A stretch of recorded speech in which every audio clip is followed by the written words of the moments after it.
On today's show, we sit down with Jason Williams, sports business leader and sports business management lead at Maryville University. He talks a little bit about esports, sports betting, and how they're teaching their kids that change is a part of sports business. This is crazy. This is crazy. This is crazy. Everywhere you turn, it's the same old sports talk, the same headlines, the same news, and the same boring information. This podcast is here to change all of that. We bring you hot sports takes, winning sports betting strategy and picks, reliable gaming industry news, and breaking interviews with some of the biggest names in sports business. My name is Ryan Newpel, and welcome to the Noop Sports Show. All right, welcome back to another episode of the Noop Sports Show. I'm your host, Ryan Newpel, here with you each and every time. Hey, today we have a very special guest with us. We have Jason Williams, sports business leader out of Maryville, out of St. Louis area. Jason, are you with me? Yes, I'm with you. Great to be here, and thanks for having me. Appreciate it. Hey, no problem. Thank you for giving us a little bit of your time and, talking a little bit about what you do. I know a lot of times on this show, the audience is used to hearing true gaming professionals. You have a little bit of a different background. Tell us a little bit about what you're up to these days and your job role currently in sports. Sure. My name is Jason Williams. I serve as the director of the Rawlings Sports Business Management Program at Maryville University in St. Louis, Missouri. As you can tell, our corporate partner is Rawlings Sporting Goods, which is a huge baseball, softball company. Actually, they're right outside of our front door. We've partnered with them for over 8 years or 9 years or so, but they put their name on the program about 6 years ago, and it's been a great partnership ever since. So that's what I do from an overall perspective. From a more detailed perspective, I teach classes in our program. I also oversee our faculty, both full-time and part-time and adjunct. And then also I continuously develop relationships with sport business organizations so that our students can get real world experience out in the industry. Yeah, that's awesome. And that's actually, funny you say that. That's exactly where this talk is coming from. One of your students has been working with us and kind of connected the two of us. So I think that's a really cool thing. I like to touch on that when that does happen because it shows, one, the student has a little initiative to make something happen, which is amazing to see because that's what we're doing this for, right? That's why they're helping get real world experience for us. That's why you're connecting them with businesses to help as well. And so to see students that want to take action just makes me smile. So that's why we're doing this today. I'm glad you're here. And again, thank you. True. And thanks for giving that background about what you do there in St. Louis. And I will start by saying, man, I'm a huge St. Louis Cardinals fan. So this is already starting out on the right foot. That's always a good start. Yeah, exactly. And everybody that listens to this knows, I'm always talking always talking about the Cardinals. So that's cool. So, let's get into a little bit of more of the iGaming angle. So I know you guys do a little bit in the esports space. Explain a little bit about how your involvement with esports is currently happening. And have you seen it, the increase in esports exposure over the last year or so? Oh, absolutely. I mean, esports, has been there for a long time. It's just that it's getting more recognition because of the amount of young people, and actually people in general, that are following it and paying attention to it and playing it. But to me, it's been around for a while. It's just now it's getting to the almost the height of its notoriety, which that height I don't think is ever going to fall off for a long time. I think it's just going to continue to grow. In our program at our university, we've got two different things going on. We've got probably one of the best esports programs in the country, led by Dan Clark, who is a legend in the esports arena. We also last year did an esports tournament for the Blues in the game of NHL 2020, where we had over 30 high schools participate in it and over 1,000 in the open division. And then we named the champion. It just so happened that the champion was SLU High School here in St. Louis. So we've been doing a lot of things in esports. We've been down to Dallas to work some events, and then we had a chance to visit Jerry Jones's esports facility down there, which is just absolutely it's called Legend. Mm-hmm. It's absolutely ridiculous. So we've been in the esports position for a while, and those are some of the things that we've been doing as a program. Yeah, as far as educating kids in the esports space, I mean, are there programs now at your college dedicated to this area? Well, we've done a couple of things in that area, Ryan. One, esports is its unique beast itself, but a lot of the things that we teach in the business of sports kind of go hand in hand with what's going on in the e-gaming space, in the gaming and e-gaming and esports space. And so the things as it relates to marketing, promotions, basically revenue generation and event management. All those baseline things are the same. What we're teaching our young people in those areas that now when you apply them to esports, you've got to think about it from a more authentic way, because that gamer or that person that's following doesn't like to have advertisement thrown in their face. They don't like to have revenue generation thrown in their face. It needs to be very authentic. It needs to flow within the game itself or within the event itself. Then it will make sense and be better received by that person who's following that esport or playing that game. The other piece is we as a university will be starting a certificate in esports, the business of esports, next fall. We're working on that right now with Dan Clark and other professionals to learn, to help them understand, okay, how do we take advantage of this space from a revenue generation perspective, because it's huge, as you can imagine. Yeah, I mean, and it is, and it's just amazing to me to see all these programs launching and different certificates and things, and you just know it's going to continue because it's starting at such a young age. The esports industry, right? I mean, my kids know way more about it than I do, and it's just to think about how that's gonna translate into the college arena and how you guys are gonna have to be prepared for that wave of kids coming in. And it sounds like you are by offering these programs and things like that. I think that's amazing, and it's just not gonna slow down one bit at all. One question I had: do you think COVID? We're sitting here as we're recording this. We're hopefully getting past this COVID-19 pandemic. But do you think that played a part in the growth of esports just because people had more time on their hands, or is that kind of a rumor and this was kind of growing no matter what? Yeah, I think it was growing no matter what. But I do think that the pandemic, being what it was, did help it grow. There's no question. It helped grow a lot of different aspects of the industry. For us to sit here and say that it didn't, I don't think that's a rumor. I think that's just a fact of how human beings actually do things on a daily basis. If I played, let's just think about it. If I played games before the pandemic, right? And now I'm at home and I don't have to, even for the person who's a working adult who plays esports, okay, now I don't have to drive to work. That maybe gave me an extra 25, 30 minutes, an hour in my day. Well, what might I go do? Well, maybe on my lunch break, I'll pop over here and I'll play a couple of games. I'll jump online with a few friends and play. Maybe that because of this on the weekends, instead of maybe going to a sporting event or going to watch an e-gaming competition, I then watched it more on Twitch or whatever other system, whatever other platform I enjoy. So I do think that this pandemic definitely allowed esports to grow. It also allowed, I think, a lot more digital marketing to grow. Sure. We're already moving in that direction. It just exacerbated it. There's no question. Sure, 100% agree with you on that. Let's shift gears here for a second. I want to ask you a question. So, as you may or may not be aware, in Illinois now, sports betting has been approved and now legalized. These different states, Missouri, I know is kind of right in that area as well. My question to you is, from a college perspective and a sports business management perspective, are you guys embracing that industry, or is it still kind of a gray area from how you're implementing things in the gambling / betting industry into your programs? Because I know that's going to be a big space, and it is becoming bigger and bigger here in the United States as it legalizes from state to state. So I was just wondering how you guys either embrace it or are ignoring it.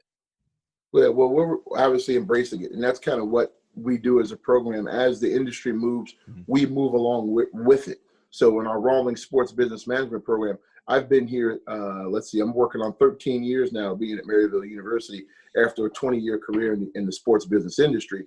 We've changed our curriculum 5 times. We do that because the industry changes.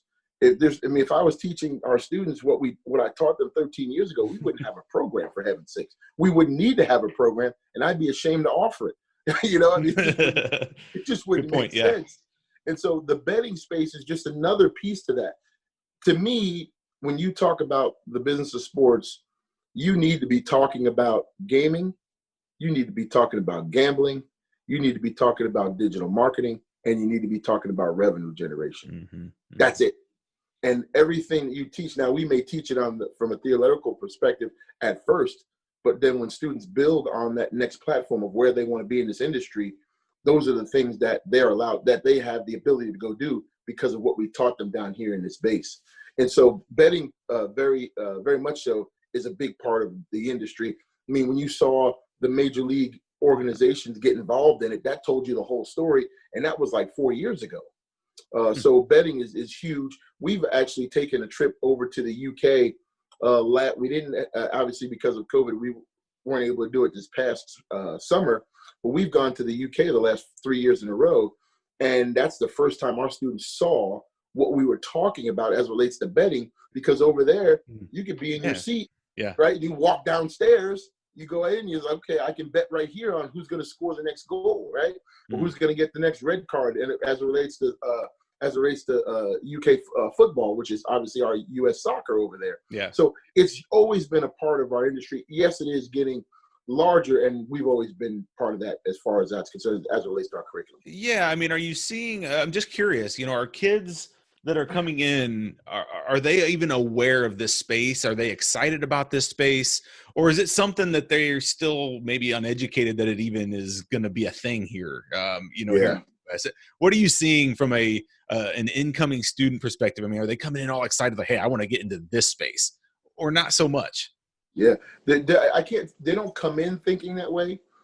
They come in with the only probably touch of betting is fantasy sports. Yeah. Okay. And that's where we meet them. Yep. To help understand that is betting, and then we bring them into the rest of it as we move along. Yeah, because there's going to be so many careers that are popping up in that space that they probably aren't even aware of, and that's what you guys are there to teach them is what opportunities are going to be available in what different areas. So I was just curious what their mindset was coming in there. Yeah, most students come in thinking I'm going to be a general manager of a team, yes, or I'm going to be a sports agent. But then quickly, because of the way our program is set up, they start to think about so many other aspects of the industry that they hadn't even thought about. Yeah. So one of the things that we do, like here in Illinois, we have a racetrack that's, I don't know, maybe 20 minutes away from our 30 minutes away from our campus called Worldwide Technologies Raceway. We've been over there the last 3 out of the 4 weekends. They've had events, and we have our students working those events because a lot of our students don't even think about motorsports either. And so that's something that we kind of continuously are exposing our students to so that they can see so much more of the industry than they currently think. Wow, man! I could ask you so many questions, Jason. I really appreciate you being here. This is amazing. So let me ask you this: so with the sports shutdown, right? We had the sports shutdown. We went through 3 months with no sports, which I imagine was very tough on you, being a sports guy like myself. It was crushed my soul, right? I mean, what did that do to you mentally? I mean, did that make you rethink some things at all in the sports industry? Like, oh man, what if this doesn't come back in a way? What if there's not going to be as many jobs in this space? Did it make you rethink this area at all? Or was it just like, okay, this is going to come, go, and we're going to be fine in a few months? Right. Well, to me, it's all about change. Yeah. Everything is about change. And so you just always have to be continuously prepared for it. It did make me think about, okay, what will the industry look like when we come out of this? And so because of that, we changed our curriculum. So we added more aspects of digital marketing because obviously that's a growing space. We changed our students this spring will be certified in Google Analytics through a course that we're going to take. So we're just continuously changing as the industry changes. And so as we do that, we find more and more opportunities for our students to get involved just in a different way. Yeah, that's really cool. And then for me personally, as far as the not having the sports, no question. I was like going through withdrawal to a certain extent. I'm like, okay, so I was watching everything that was on TV. I think there was something on TV where they had these rocks that were racing, these little marbles that were racing down the sand to see which one would, finish up first. I was watching that just because I needed to see something competitive go on, even though it wasn't human beings, it was rocks. I was taking whatever I could get. Yeah. So I think a lot of people were in that same space. Yeah, I mean, I think you're just hitting the nail on the head here. The thing to think about, because what I was really getting at is kind of is the opportunity in sports business for kids. Is it growing? Is it decreasing? Or is it just changing? As you said, it's just changing, right? It may be more digital opportunities available, something of that nature. But we know sports aren't going to go away, right? They're just No. not going to go away. That's not going to happen. As much as some may want it to go away, it's not going to go away. And so I guess just those opportunities are changing. And you've used that word a couple times, and I think that's the theme of this is you got to adapt with change in any business, but sports business especially. Yeah, and Ryan, I kind of think about things from a perspective of, okay, at the end of the day, sports is not going to go away, like you said, but we think about why is it not going to go away? It's not going to go away because if you have a good service or product, right, and you need to get that in front of people, right, so that people can buy that good service or product, what's one of the best ways for you to do that? Is someone going to have a science experiment and show up 30,000 people? Or are they going to watch that is someone going to stream that live and 30,000 people show up to that live streaming? No, it's going to be sports. So again, the sports is the way that a lot of organizations sell. Think about what Pepsi does. Think about what Coca-Cola does. Yeah. Think about the internet business, and think about all those different areas of products that are not specifically in sports, but need to do advertising in sports so that they can generate the revenue and get the eyeballs that they need to get on their good service or product. They do it through sports. Interesting. What else is there out there? Yeah, 100%. Your show, radio shows that are out there, other podcasts and things of that nature. You've got a captive audience that has a positively emotion and positively charged. That's what product companies want to get in front of their good service or product. And it's charged in a positive way. Absolutely. So it's not going to be through other mediums. Sports is still going to be king just because of the way our society is. And then you also think about other aspects of sports, like you're talking about with the esports and the iSports and the iGaming and all these different things as it relates to betting. It's just going to multiply. It's just going to be different. And you have to think about it from a different way. It's not going away. It's just going to be different. Wow.